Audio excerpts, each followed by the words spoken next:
हमारा देश भारत वीरांगनाओं का देश रहा है और अनादि काल से आज तक हमारे देश में अनेक वीरांगनाएं हुई हैं, जिन्होंने अपने देश के खातिर, अपनी अस्मिता के खातिर, अपने स्वाभिमान के खातिर अपनी जान हंसते हंसते देश पर निछावर कर दी। महारानी लक्ष्मीबाई जी उन्हीं वीरांगनाओं में से एक थे। महारानी लक्ष्मीबाई का परिचय देना मानो उगते हुए सूरज को दीपक दिखाने के बराबर है। महारानी किसी के परिचय की मोहताज नहीं। आज इतने वर्ष बीतने के बाद सभी की जुबान पर महारानी लक्ष्मीबाई का नाम गूंजता है, चाहे बच्चे हो, बूढ़े हो, जवान हो, किसान हो, गांव हो, कस्बा हो, शहर हो, प्रांत हो, देश हो और जीवन विदेश भी हो।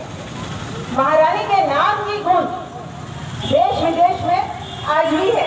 हमारे झांसी का नाम बड़े ही गर्व से विदेशों में भी लिया जाता है, जो महारानी के कारण ही एक पहचान बना हुआ है।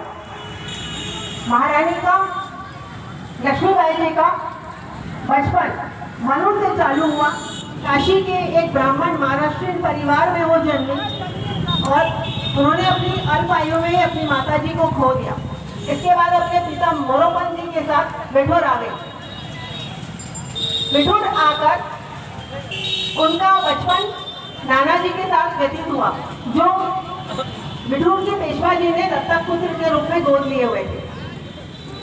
वहां पर उन्होंने छबीली के नाम से उनको पुकारा, मणिकर्णिका के नाम से उनको पुकारा। बचपन से ही वो साहसी रही, निर्भीक रही। एक बार का उनके बचपन का किस्सा मैं आपको शेयर कर रही हूँ। एक बार जब घुड़सवारी कर रहे थे नाना जी, साथ में लक्ष्मीबाई जी भी थी, तो उन्होंने उनको चैलेंज किया कि मनु आगे निकल कर बताओ। तो महारानी लक्ष्मीबाई ने अपने घोड़े को एड़ लगा दी।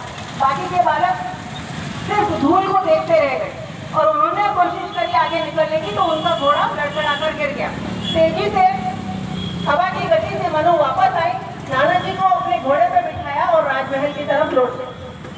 अगले दिन जब नाना जी के पेट में चोट लगी थी, तो उनके लिए घूमने के लिए हाथी का इंतजाम किया गया, लेकिन उन्होंने मनु को नहीं बिठाया। मनु ने खूब कहा कि मुझे भी अपने साथ सवारी करने दो, मुझे भी लेके चलो, लेकिन वो अकेले निकल गए।